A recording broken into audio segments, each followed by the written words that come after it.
ابوكي ليه؟ دفعت اول كام شهر بس. يا حبيبتي جيتي على نفسك ليه يا اختي وتدبسيه هو ليه يا ما هي اختي؟ جت ظروفي اتلخبطت يا ماما.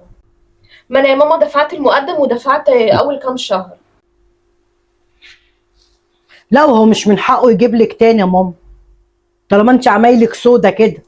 بقيت ال وتدبسيه. 30 شهر يا امي انا دفعتهم، بقيت ال 30 شهر.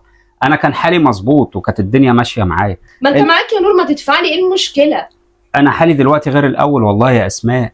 وهو وبعدين عشان معاه يعني ازاي انت معاك يعني؟ هو مش وراه يا ماما ملتزمات بيت وعيال؟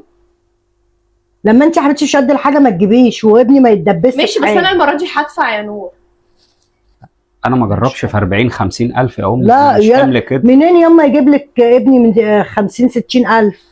يعني انا قايله لك علشان تخليه يوافق، دلوقتي اعترضتي وبتقولي له لا ما تجيبش؟ ما انا ما كنتش اعرف حكايه البوتاجاز، تدبسي ابني في البوتاجاز وهو يدفع ويخصمه من مرتبه.